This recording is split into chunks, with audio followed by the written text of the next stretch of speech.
Štík, no. Maminka si chvilku odskočí a podívejte, jak Štěpánek tady krásně s maminkou peče. Rozsypal všechno kakao na zemi. Jo, takhle náš Štěpánek všude musí vylézt. Co pečeš? No řekni, co pečeš? Kokinka?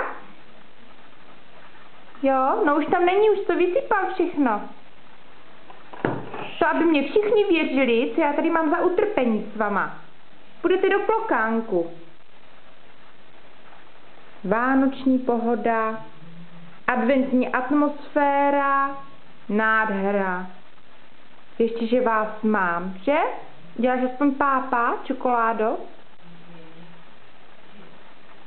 Na maminku udělej pápa. Jo, a pošleš pusinku? Nešahej na to. Pošli pusinku. Pošli. Pápa. No. A pojď, už pojďme dolů ze stolu, jo? Ale jo. No, co tam je? Ano, tak, uklid to, no. Pořádně. Chceš dolů?